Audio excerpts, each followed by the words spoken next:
రాజమహేంద్రవరం ఎంపీగా లోక్సభలో chief whip గా పనిచేసి నగరాన్ని రోల్ మోడల్ గా అభివృద్ధి చేసిన మార్గాని భరత్ రాంపై టీడీపీ నాయకులు నాలుక చీరేస్తామంటూ ఇష్టం వచ్చినట్లుగా వాక్కులు చవాకులు పేలడాన్ని వైఎస్ఆర్ కాంగ్రెస్ పార్టీ నాయకులు తీవ్రంగా పరిగణించారు.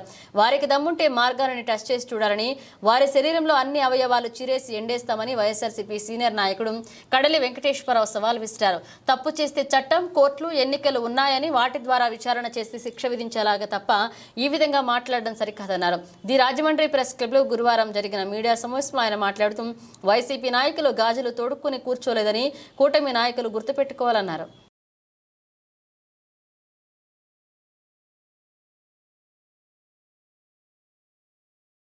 క్షేత్రంలో ఉండేటువంటి ఏ నాయకుడైనా సరే చిట్టీల వ్యాపారం చేయవచ్చా అని అడుగుతాము. ఎందుకంటే మరి ఒక సాధారణమైనటువంటి ఒక వ్యక్తి కానీ ఒక వ్యాపారస్తుడు కానీ చిట్టీల వ్యాపారం చేస్తే ఆ సంస్థ నుంచి ఎవరైనా ఒక ఏజెంట్ బయలుదేరి ఒక డాక్టర్ దగ్గరకో, ఒక ఇంజనీర్ దగ్గరకో, లేదా ఉద్యోగస్తుల దగ్గరకో, వ్యాపారస్తుల దగ్గరికి వెళ్ళి మరి చిట్టీలు కట్టమని అడిగితే ఒక 100 మంది దగ్గర ప్రయత్నం చేస్తే ఒక 4-5 చిట్టీలు కట్టేటువంటి అవకాశం ఉంటుంది.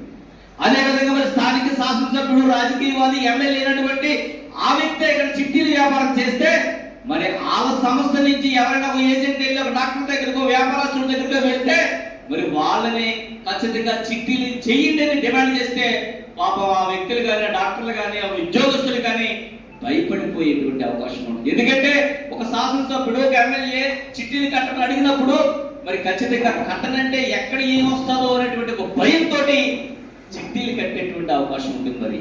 మరి చిట్టీలు అనేది ఎంత మోసకరమైనటువంటి వ్యాపారమో, ఎంతమంది చిట్టీల వ్యాపారంలో మోసం చేస్తారో మనందరికీ తెలుసు. అటువంటి వ్యాపారంనే ప్రజాక్షేత్రంలో ఉన్నటువంటి వ్యక్తులు చేయవచ్చా లేదా అనేది ప్రతి ఒక్కరూ కూడా ఆలోచన చేయమని అడుగుతామని ఈరోజు. అదేవిధంగా పాపం నిన్న కాక మన తెలుగుదేశం ఒక గౌరవనీయమైనటువంటి పార్లమెంట్ సభ్యుడైనటువంటి మార్గాని భరత్ రాం పట్ల ఇష్టానుసారం మాట్లాడడమో ఏ విధంగా న్యాయమో ఆలోచన చేయాలి. ఎందుకంటే మార్గాని భరత్ రాం గారు మరి ఇక్కడ లోకల్ గా ఉన్నటువంటి ఎమ్మెల్యేని విమర్శ చేస్తే నాలుక చీరేస్తారట. మేమేదో అడుగుతున్నాం, మీకేమైనా దమ్ముంటే మార్గాని భరత్ రాంని టచ్ చేసి చూడండి. మీరు నాలుగు మాత్రమే చేస్తారా? మేము నాలుగుతో పాటు బాడీలో ఉన్న ప్రతి అవయవాన్ని చీరేసి ఎండేసేస్తామని మీ అందరికీ కూడా మీ తెలుగుదేశం పార్టీ సోదరులకి తెలియజేస్తాను. గుర్తుపెట్టుకోండి, చట్టాలు ఉన్నాయి.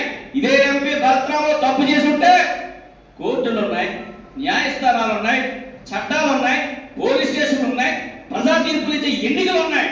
వీటన్నిటి ద్వారా కూడా మీరు అతనికి బుద్ధి చెప్పొచ్చు, చెప్పండి. అంతేగాని నాలుగు చీరేస్తాను, ఎండేస్తానంటే మేమేమి గాజులు తొడుక్కుని కూర్చోలేదు. దానికి సరైనటువంటి సమాధానం చెప్పే శక్తి వైసీపీ శ్రేణులు ఉందన్నటువంటి విషయాన్ని తెలుగుదేశం పార్టీ కానీ, కూటమి కానీ ఆ నాయకులందరూ కూడా గుర్తు పెట్టుకోవాలని తెలియజేస్తా ఉన్నాను. అదేవిధంగా మార్గాని భరత్ రాం గారు అధికారంలో ఉన్నప్పుడు చాలా మంది బీసీ సోదరులకి కమ్యూనిటీ హాల్స్ ఇచ్చాడు. ఈరోజు ఇక్కడ ఉన్నటువంటి శాసనసభ సభ్యుడు బీసీగా ఉండి మరి ఆ బీసీల యొక్క కమ్యూనిటీ హాల్ని మీ ఎమ్మెల్యే గ్రాంట్ల ద్వారా, ఎంపీ గ్రాంట్ల ద్వారా మరి ఖచ్చితంగా వాటిని అభివృద్ధి చేసి నిర్మించి మీ యొక్క ప్రేమనే, మీరు బీసీలుగా పుట్టారు కాబట్టి మీ బీసీల మీద ప్రేమ ఉందో లేదో తెలియజేయాల్సినటువంటి అవసరం ఉంది. అదేవిధంగా కొంతమంది ఇదే విఎన్పురం సెంటర్ లో సెట్టుపల్లి కావడ కమ్యూనిటీలకి మరి ఆ రోజు భరత్ గారు 350 గజాలు స్థలం ఇచ్చారు. నేను అదే అడుగుతున్నాను, కొంతమంది బీసీ సోదరులు, పైగా సెట్టుపల్లి గౌడ సోదరులు మరి ఆదిరెడ్డి శ్రీనివాస్ గారి దగ్గర ఉన్నారు. వారు ఈ ఎమ్మెల్యే గారు డిమాండ్ చేయమని అడుగుతామని ఈరోజు. ఆ యొక్క 350 గజాలు ఉన్నటువంటి కమ్యూనిటీ కాలనీ మరి ఎంపీ గ్రాంట్ ద్వారా, ఎమ్మెల్యే గ్రాంట్ ద్వారా మీరు తీసుకుని వచ్చి ఆయన సహాయంతో నిర్మించి ఇదిగో మేము పేద వర్గాలకు కూడా న్యాయం చేస్తా ఉన్నామని ఆ ఎమ్మెల్యే ద్వారా తెలియజేయండి విజ్ఞప్తి చేస్తా ఉన్నాను. ఎందుకంటే ఏది ఏమైనప్పటికీ రాజమహేంద్రవరం అనేది విజయవాడ తర్వాత ఒక చారిత్రక రాజధాని. ఇటువంటి చారిత్రక ప్రాముఖ్యత కలిగినటువంటి ఇటువంటి రాజమహేంద్రవరంలో ఒక శాసనసభ్యుడిగా ఉన్నా, ఒక పార్లమెంట్ సభ్యుడిగా ఉన్నా దీన్ని ఎంతో అదృష్టంగా మనం భావించాలి. ఇటువంటి నగరాన్ని అభివృద్ధి చేసేటువంటి కార్యక్రమంలో భాగంలో మేము పంచుకున్నామని సంతోషం వ్యక్తం చేయాలి. అటువంటి అవకాశం మీకు వచ్చింది శ్రీనివాస్ గారు. దయచేసి ఇంతకు ముందు ఏ విధంగా అయితే మార్గాన్ని భద్రం గారు ఈ రాజమహేంద్రవరం ప్రాంతాన్ని అభివృద్ధి చేసినాడో ఆయన బాటలో కూడా మీరు నడిచి అభివృద్ధి చేసి మంచి పేరు ప్రఖ్యాతులు తీసుకురావాల్సిందిగా స్థానిక శాసనసభ్యులైనటువంటి ఆదిరెడ్డి శ్రీనివాస్ గారికి విజ్ఞప్తి చేస్తా ఉన్నాం. శుభోదయం. ప్లాస్టిక్ కవర్లు వాడితే పర్యావరణానికి చేటం తెలుసు. పాడు మాటలు మాట్లాడుతూ ఉంటే ఆ పార్టీలు కూడా చేటని చెప్పి ఒకసారి తెలియజేస్తూ, ముఖ్యంగా ఈరోజు గతంలో టీడీపీ జనసేన కలిసి సూపర్ 6 మేనిఫెస్టో రిలీజ్ చేశారు. దాంట్లో బీజేపీ జాయిన్ కాలేదు. సూపర్ 6 ఈరోజు చాలా బాగా జరుగుతుంది, అద్భుతంగా జరుగుతుంది. జగన్మోహన్ రెడ్డి గారు ఇప్పుడే అబండాలు వేస్తున్నారని చెప్పి అందరూ కూడా అంటున్నారు. కానీ మేము ఈరోజు కూటమి ప్రభుత్వాన్ని అడుగుతున్నాం, సూపర్ 6 మీరు బాగా చేస్తున్నారని అంటే మీరు ఇంటింటికి వెళ్ళి ప్రజల్ని మా ప్రభుత్వ పరిపాలన ఎలా ఉందో ఇంటింటికి పోయి అడగవలసిందిగా కూటమి ప్రభుత్వాన్ని అడుగుతూ, ఈరోజు నిన్న అత్యున్నతమైన న్యాయస్థానం ఒక మాజీ ముఖ్యమంత్రికి భద్రత కల్పించలేని ప్రభుత్వం సామాన్య మానవులకు కల్పించగలదా అనేది ఈరోజు ప్రతి ఒక్కరికి అనుమానం వస్తుంది. బుల్లెట్ ప్రూఫ్ కారు బాగలేదని ముందే తెలుసు, దానికి రిపేర్ వస్తుందని ముందే తెలుసు. నిన్న ఎంత చులకనగా వ్యంగ్యంగా చెప్తున్నారంటే స్పేర్ పార్ట్స్ కి అప్లై చేస్తున్నాం రాలేదని. ఇప్పుడు ఆ ప్రభుత్వాన్ని అడుగుతున్నాం, దయచేసి ఆ స్పేర్ పార్ట్స్ కూడా ఒరిజినల్ స్పేర్ పార్ట్స్ వేసి తొందరగా కూడా ఆ బుల్లెట్ ప్రూఫ్ కారు ఇచ్చి జగన్మోహన్ రెడ్డి గారికి మాజీ ముఖ్యమంత్రికి భద్రత కల్పించవలసిన బాధ్యత ఈ రాష్ట్ర ప్రభుత్వం మీద ఉందని, అదేవిధంగా కేంద్ర హోంశాఖ కూడా ఉందని చెప్పి తెలియజేస్తూ, ఈ ప్రభుత్వాన్ని ప్రజలు ప్రశ్నించక ముందే మాజీ ముఖ్యమంత్రి అయిన మా నాయకుడైన వైఎస్ జగన్మోహన్ రెడ్డి గారికి పటిష్టమైన భద్రత కల్పించవలసిందిగా పత్రికా విలేకరుల కోరుతున్నాను. ఇంటి మీటింగ్ ప్రతి ఒక్కరు కూడా నా ధన్యవాదాలు తెలియపరుస్తూ, మరి ఈరోజు ఈ యొక్క ప్రెస్ మీటు మరి నిన్న కాక మొన్న తెలుగుదేశం పార్టీ వారు ఇసుక గురించి ఏదో మాట్లాడారు.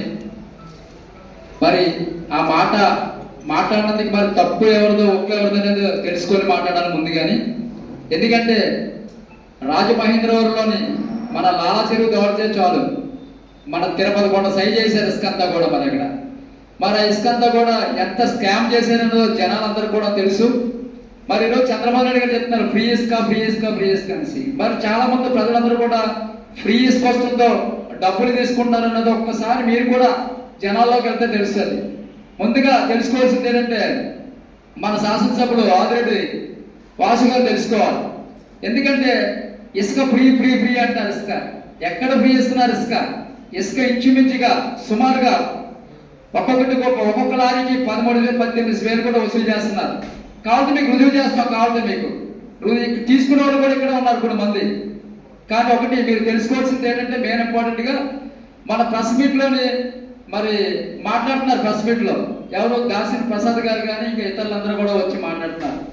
మరి ఒక పార్లమెంట్గా ఒక ఎంపీ స్థానం చేసి ఒక చీఫ్గా చేసి ఈరోజు రాజమహేంద్రవరం కూడా మరి మంచి డెవలప్మెంట్ చేసి ఈరోజు రాజమహేంద్రవరం ఇలా ఉంటుంది అని చూపించి ఏకైక వ్యక్తి మార్గాని భద్రరామ్ గారు. మరి గతంలో ఎలా ఉంది ఇప్పుడు ఎలా ఉందో చూశారు. మరి ఆయన్ని మరి ఒక పదవి లేదు, ఒక పాటు లేదు, జిల్లా అధికార పెరిగినదని చెప్పుకుంటూ మరి నిజంగా మరి భద్రరామ్ గారిని సన్నాసి అంటున్నాడు. ఏవయ్యా నీకు ఒకటే చెప్తున్నాం, ఈరోజు సన్నాసని మేము కూడా అనగలం మీ ఎమ్మెల్యేని ఆదిరెడ్డి వాసు గారిని. కానీ మాకు ఒక వింగిత జ్ఞానం ఉంది. ఆ వింగిత జ్ఞానం గురించి మేము ఆలోచిస్తున్నాం. ఒక పార్లమెంట్లో ఒక ఎంపీ చేసి పార్లమెంట్ నిధులతోటి ఎన్నో అభివృద్ధి కార్యక్రమాలు చేసి మరి ఈ రోజు రాజమహేంద్రవరాన్ని బ్రహ్మాండంగా ఒక బెంగళూరు సిటీ కింద చేసిన ఆయన్ని నీ నోటుతోటి వచ్చి సన్నాసి అంటావా? ఏవయ్యా, నీకన్నా సన్నాసి ఎవరు ఉంటారు? మీ అనుకోడు కానీ మీ ఎమ్మెల్యేల కన్నా సన్నాసి ఎవరు ఉంటారు? రమ్మని చెప్పు ఒకసారి, మీ ఎమ్మెల్యేలను చూడమని ఒకసారి. రాజమహేంద్రవరం ఎలా ఉందో తెలుసు కూడా. ఈ రోజు ఏదైనా అంటే అభివృద్ధిలో ముందుకు ఉండాలి, అభివృద్ధిలో ముందుకు పోరాడాలి. ఏంటంటే మళ్ళీ మాట్లాడితే నాలి కోస్తాను అంటున్నాడు. ఎవరు నాలి కోస్తావు నువ్వు? ఇవేనా బెండకాయలు, టమాటాలు, వంకాయలు అనుకున్నావు పోయినందుకు? ఏమైనా ఇవి ఓ పంచే, నువ్వు నాలి కోస్తానని చెప్పు. ఇప్పుడే మేము అందరం కూడా వస్తావు. ఎక్కడ రమ్మంటావు చెప్పు. నీ ఇంటికి రమ్మంటావా, లేదా నీ పార్టీ ఆఫీస్ రమ్మంటావా, లేదా నల్లరొట్టి మీద నుంచుంటావు? వచ్చి కోసి నీకు దమ్ము ఉందా? నీకు ఎదవ మాటలు మాట్లాడటం తగ్గించుకో, పద్ధతిగా ఉండదు. ఎందుకంటే మార్గాన్ని కుటుంబం అంటే ప్రాణాలు పెట్టిన ఉన్నారు, ప్రాణాలు తీసిన వాళ్ళు కూడా ఉన్నారు ఇందులోని. మేము చెప్పగలం, తల తీసేస్తామని చెప్తాం, కానీ అది కరెక్ట్ కాదు. అది ఏదైనా మనం మాట్లాడినప్పుడు ప్రజా సమయంలో ఉన్నాం. మనం ప్రజలకి ఏం మంచి చేయాలి, ఎలా చేయాలని ఆలోచించాలే కానీ మీ ఇష్టాసనంగా మాట్లాడకూడదు. ఈ రోజు మీ ఎమ్మెల్యేలు తగ్గారు. ఎవరికైనా ఒక నవ్వు కానీ ఏమైనా ఉందా? ఎవరికైనా ఈవీఎంలు కూడా ట్యాంపర్ పెట్టి ఒక్కొక్కరు నగ్గిన వాళ్ళందరూ కూడా వాళ్ళు ఏమైనా సంతోషంగా ఉన్నారు? ఎవరైనా? ఎవరు లేరు. ఎందుకంటే ప్రజలకందరూ తెలుసు అది ఏం జరిగింది ఏంటన్నదో. కానీ మీకు మరీ చెప్తున్నాను, ఎవరినైనా సరే ఒక పొలిటికల్ గా నాయకులు కానీ, లేకపోతే ఒక ఎమ్మెల్యే కానీ, లేకపోతే ఒక ఎంపీ కానీ, ఒక మినిస్టర్ స్థాయి ఎవరినైనా సరే మనం నోరు అదుపులో పెట్టుకోవాలి. ఎవరైనా సరే మీ ఇష్టాసరంగా మాట్లాడితే ఇక్కడ ఊరుకునే వాళ్ళు ఎవరు లేరు. ఎందుకంటే ఒక వైఎస్ఆర్ పార్టీకి ఒక కమిటీ అనేది ఉంది. దాని నిమిత్తం మేము అందరూ కూడా ఆలోచిస్తున్నాము.